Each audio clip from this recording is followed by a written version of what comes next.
குரு பிரம்மா குரு விஷ்ணு குருதேவோ மகேஸ்வரா குரு சாட்சாத் பரபிரம்மா தஸ்மை ஸ்ரீ குருவே நமக. ஆஸ்ட்ரோ டிவி ஆகிய நேயர்களுக்கு வணக்கம். உங்கள் ஜோதிடர் முருகேசன் பேசுகிறேன். இன்றைய வீடியோவில் கன்னி ராசிக்காரர்களுக்கு செவ்வாயினுடைய பயிற்சினால என்னென்ன மாற்றங்கள், என்னென்ன அதிர்ஷ்டங்கள், என்னென்ன யோகங்கள் கிடைக்க இருக்கிறது என்பதை பற்றித்தான் இன்றைய வீடியோவில் நாம் பார்க்க இருக்கிறோம். தமிழுக்கு விஸ்வாசு வருடம் ஆடி மாதம் 12ஆம் தேதி முதல் ஆவணி மாதம் 28ஆம் தேதி வரை, ஆங்கில தேதிக்கு ஜூலை 28ஆம் தேதி முதல் செப்டம்பர் 13ஆம் தேதி வரை கிட்டத்தட்ட ஒரு 45 நாட்கள் கன்னிராசிக்காரர்களுக்கு செவ்வாய் ராசிக்குள்ள அமர இருக்கிறார். இந்த செவ்வாய் ராசிக்குள்ள அமரப்போவதனால கன்னிராசிக்காரர்களுக்கு என்னென்ன மாற்றங்கள் நடக்கும் என்பதை பற்றித்தான் இன்றைய வீடியோவில் நாம் பார்க்க இருக்கிறோம். இப்போ செவ்வாய் பாருங்க, இரத்தக்காரகன், நமது உடம்புல ஓடக்கூடிய இரத்தத்திற்கு காரகன் செவ்வாய்.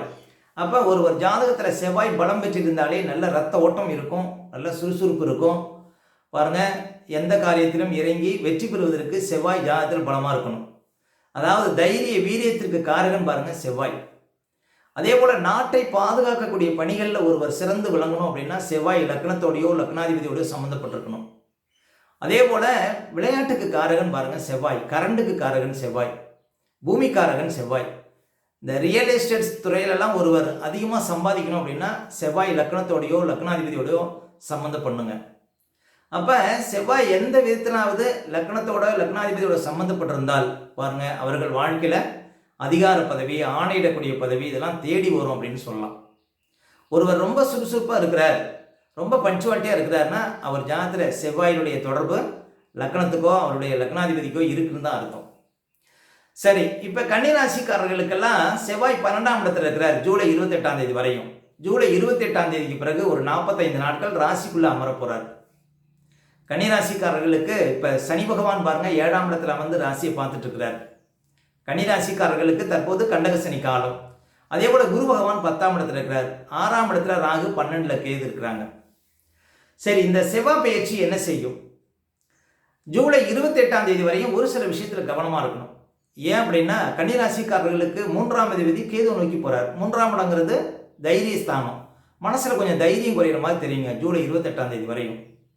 கணவன் மனைக்குள்ளே கொஞ்சம் விட்டு கொடுத்து போகணும். கணவன் மனைக்குள்ளே அந்த அந்யோன்யம்ங்கிறது கொஞ்சம் பாதிக்கப்படும். அதே போல் வேலையாட்களை வச்சு வேலை செய்கிறவங்களுக்கு வேலையாட்களால் பிரச்சனை வரும் ஜூலை 28ஆம் தேதி வரையும். அதே போல் ஏதாவது புதுசாக முயற்சி பண்ண போகிறீங்க அப்படின்னா ஜூலை 28ஆம் தேதிக்கு பிறகு முயற்சி செய்வது நல்லதுங்க கன்னிராசிக்காரர்கள். அதே போல் தகவல் தொழில்நுட்பம், இந்த கமிஷன் துறை இதில் இருக்கிறவங்கெல்லாம் கொஞ்சம் கவனமாக இருக்கணும் ஜூலை 28ஆம் தேதி வரையும். அதே போல் திடீர் வழக்குகள் ஒரு சிலருக்கு வருவதற்கு வாய்ப்பு இருக்குது ஜூலை 28ஆம் தேதி வரையும். ஒரு வண்டி வாகனத்தில் செல்லும் போதெல்லாம் ரொம்ப கவனமாக போகணுங்க. அதே போல் பிள்ளைகளுடைய ஆரோக்கியத்தில் கவனம் செலுத்தணுங்க ஜூலை 28ஆம் தேதி வரையும் கன்னிராசிக்காரர்கள். ஏன் அப்படின்னா 8ஆம் அதிபதினு சொல்லக்கூடிய செவ்வாய் 12ஆம் இடத்துல சஞ்சாரம் செய்வது. மொத்தத்தில் கன்னிராசிக்காரர்களுக்கு ஜூலை 28ஆம் தேதி வரையும் கொஞ்சம் விழிப்பாக இருக்கணும். தூக்கம் சம்பந்தமான பிரச்சனை வரும்.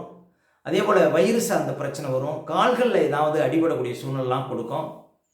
அதே போல் ஏதாவது பாருங்கள் வழக்குகள் இருந்தால் அது இழுத்துக்கிட்டே போகிற மாதிரி தெரியும். ஆனால் ஜூலை 28ஆம் தேதிக்கு பிறகு பாருங்கள் செவ்வாய் வந்து ராசிக்குள்ளே அமர போகிறார். ஜூலை 28ஆம் தேதிக்கு பிறகு பாருங்கள் செவ்வாய் வந்து ராசிக்குள்ளே அமர போகிறார். ஏற்கனவே சனி பகவான் ராசியை பார்த்துட்டு இருக்கிறார். சனி பகவான் யோகாதிபதிங்க, உங்களுக்கு 5ஆம் அதிபதி. செவ்வாய் வந்து 8ஆம் அதிபதி. 5ஆம் அதிபதியும் 8ஆம் அதிபதியும் சேருவது சிறப்புங்க. ஏன்னா 5ஆம் இடம் அதிர்ஷ்டம், 8ஆம் இடங்கிறது எதிர்பாராத யோகம். அப்போ திடீர் அதிர்ஷ்டம், திடீர் முன்னேற்றம், ரேஸு, லாட்டரி போன்ற விஷயத்தில் ஒரு சிலருக்கு பரிசு கிடைக்கக்கூடிய வாய்ப்புகள் இதையெல்லாம் ஜூலை 28 தேதிக்கு பிறகு கிடைக்க இருக்கிறது கன்னிராசிக்காரர்களுக்கு. அப்போ ஒரு குருட்டு அதிர்ஷ்டங்கிறது கன்னிராசிக்காரர்களுக்கு கிடைக்குங்க ஜூலை 28ஆம் தேதிக்கு பிறகு ஒரு 45 நாட்களில். இந்த செவ்வாய் ராசிக்குள்ளே சஞ்சாரம் செய்யும்போது ஒரு சில விஷயத்தில் கவனமாக இருக்கணும். முக்கியமாக ஆரோக்கியத்தில் கவனம் செலுத்தணும். கோபப்படக்கூடாது, அவசரப்படக்கூடாது. முக்கியமாக செவ்வாய் சனி பார்த்துக்கிறாங்க. வண்டி வாகனத்தில் செல்லும்போது கவனம், வாகன விஷயத்தில் கொஞ்சம் கவனமாக இருக்கணுங்க கன்னிராசிக்காரர்கள். ஜூலை 28ஆம் தேதியிலேருந்து ஒரு 45 நாட்கள் ஒரு வண்டி வாகனத்தில் போகிறீங்க அப்படின்னா மிதமான வேகத்தில் செல்வது நல்லது. அப்போ செவ்வாய் ராசிக்குள்ளே வருவது உங்களுக்கு என்ன அதிர்ஷ்டத்தை கொடுக்கும்? குருட்டு அதிர்ஷ்டத்தை கொடுக்கும், எதிர்பாராத யோகத்தை கொடுக்கும். இதுக்கு முன்னால் ஆகாத காரியங்களை பாருங்கள் விரைவில் நீங்கள் முடிக்க முடியும். திடீர் அதிர்ஷ்டம்லாம் கொடுக்கும் உங்களுக்கு. வேலையாட்கள் வச்சு வேலை செய்கிறவங்களுக்கு அதிர்ஷ்டம் கொடுக்கும். புதுசாக ஆபரணங்கள் எடுக்க முடியும். அதே போல் எந்த ஒரு காரியத்தில் இறங்கினாலும் வெற்றி உண்டு உங்களுக்கு. ஏன் அப்படின்னா 3ஆம் அதிபதியும் 5ஆம் அதிபதியும் பார்த்துக்கிறாங்க.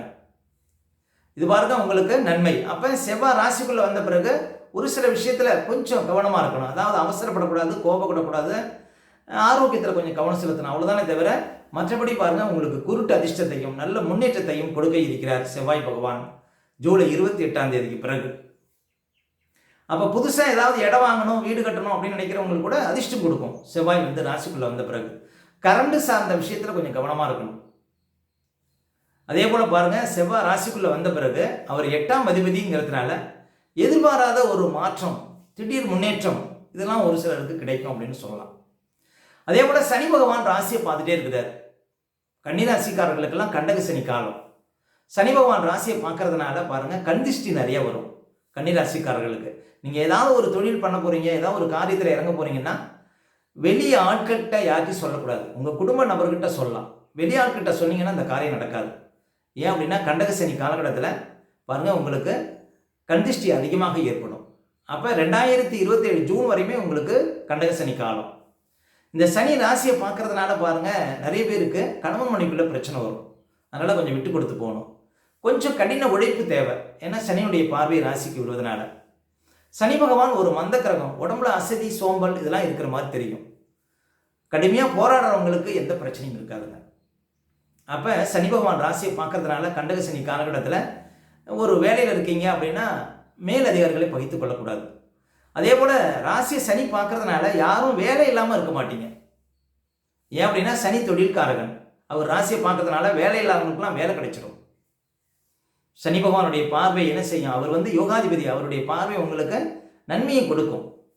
அப்போ வேலை இல்லாதவங்களுக்குலாம் கட்டாயம் வேலை கிடைச்சிடுங்க. கன்னிராசிக்காரர்களுக்கு சனியுடைய பார்வை ராசியை பார்க்கறது. அதே போல் ராசிக்கு 4ஆம் இடத்தை சனி பார்த்துட்டு இருக்கிறதுனால தாயாருடைய ஆரோக்கியத்தில் கொஞ்சம் கவனம் செலுத்தணும். கண்டிப்பாக தாயாருடைய ஆரோக்கியத்தில் கவனம் தேவை ஜூலை 28 பிறகு கன்னிராசிக்காரர்களுக்கு. ஏன் அப்படின்னா செவ்வாயும் 4ஆம் இடத்தை பார்க்குறார், சனியும் 4ஆம் இடத்தை பார்க்குறார், குருவும் 4ஆம் இடத்தை பார்க்குறார். தாயாருக்கு எவ்வளோ பிரச்சனை வந்தாலும் ஆனால் அதை சரி செய்ய முடியும் குரு பகவானுடைய பார்வை இருப்பதனால. அப்போ செவ்வாய் ராசிக்குள்ளே வந்த பிறகு எதிர்பாராத யோகம் கட்டாயம் உண்டு. அதே போல் கன்னிராசிக்காரர்களுக்கெல்லாம் 10ஆம் இடத்துல குரு சஞ்சாரம் செய்து கொண்டிருக்கிறார். பழைய பாடல் என்ன சொல்லுது? ஈசனார் ஒரு 10 தலோட்டிலே இறந்து உண்டதும் 10 குரு வந்த போது சிவனை பிச்சை எடுத்தார். அப்போ உத்தியோகம் பார்க்கக்கூடியவங்கெல்லாம் கொஞ்சம் உத்தியோகத்தில் கவனம் தேவை அப்படின்னு சொல்லலாம். 2026 ஜூன் வரையும் உங்களுக்கு 10ஆம் இடத்துல குரு இருப்பார். 10ஆம் இடத்துல குரு இருக்கிற வரையும் உத்தியோகம் சார்ந்த விஷயத்தில் விழிப்பு தேவை. அதே போல் இந்த ராசியை சனி பார்க்குறதுல சனி வீட்டில் ராகு இருக்கிறார். நிறைய பேருக்கு வெளிநாட்டில் வேலை கிடைக்கும். கன்னிராசிக்காரர்களுக்கு சென்ட்ரல் கவர்மெண்ட்டில் ஒரு சிலருக்கு வேலை கிடைக்கும். பொதுத்துறை நிறுவனங்களில் வேலை கிடைக்கும். நிறைய பேருக்கு அயல்நாட்டில் வேலை கிடைக்கும். சொந்த ஊரை விட்டு வெளி மாநிலத்தில், வெளிநாட்டில் நிறைய பேருக்கு வேலை கிடைப்பதற்கான வாய்ப்புகள் கட்டாயம் உண்டுங்க. ஏன் அப்படின்னா சனி ராசியை பார்க்குறாரு. சனி வீட்டில் பிரம்மாண்ட ராகு இருக்கிறார். கன்னிராசிக்காரர்களுக்கு ராகு சப்போர்ட்டாக இருக்கிறார். 6ஆம் இடத்துல சஞ்சாரம் செய்து கொண்டிருக்கிறார். அப்போ இந்த செவ்வாயினுடைய பயிற்சிக்கு பிறகு பாருங்க எதிர்பாராத யோகம், திடீர் யோகம், புது வேலை, வெளிநாடு சார்ந்த விஷயங்கள் இது எல்லாமே கிடைக்க இருக்கிறது. உங்களுக்கு 10ஆம் இடத்துல குரு இருந்தாலும் பயப்பட தேவையில்லை. ஒரு வேலை போனாலும் அடுத்த வேலை கட்டாயம் கிடைக்கும். ஏன் அப்படின்னா சனி பகவான் உங்கள் ராசியை பார்த்துட்டே இருக்கிறார். சனி பகவான் ராசியை பார்க்கறதுனால உங்களுக்கு கட்டாயம் வேலை உண்டு. உத்தியோகத்தில் நல்ல ஒரு பேர் கிடைக்கும். ஆனால் உத்தியோகத்தில் வேலை சுமை இருக்கும், வேலையில் அலைச்சல் இருக்கும் சனி ராசியை பார்க்கறதுனால. ஆனால் போராடி ஜெயிக்க முடியும் கன்னிராசிக்காரர்கள். ஏன் அப்படின்னா சனி உங்களுக்கு யோகாதிபதி. அவருடைய பார்வை உங்களுக்கு அதிர்ஷ்டத்தையும் கொடுக்கும். அப்போ கன்னிராசிக்காரர்களுக்கு செவ்வாய் ராசிக்குள்ளே வந்த பிறகு பாருங்கள் நல்ல மாற்றம் உண்டு. ஜூலை 28 வரையும் தான் ஒரு சில கஷ்டங்கள் இருக்கும். ஜூலை 28 பிறகு பாருங்கள் திடீர் முன்னேற்றம், எதிர்பாராத யோகம் இதெல்லாம் கொடுக்கும். ஆனால் ஜூலை 28 பிறகு வாகன விஷயத்தில் விழிப்பு தேவை கன்னிராசிக்காரர்கள். ஓகே, இந்த வீடியோ பிடிச்சிருந்த ஒரு லைக் கொடுங்க. உங்கள் கருத்துக்களை யூடியூப்லையும் கமெண்ட்ஸில் பதிவிடுங்க. இன்னும் நம்ம பல வீடியோ கொடுக்க இருக்கிறோம். நம்ம சேனலை சப்ஸ்கிரைப் பண்ணுங்கள். பக்கத்தில் வர பெல் சிம்னி கிளிக் பண்ணுங்கள். நன்றி, வணக்கம்.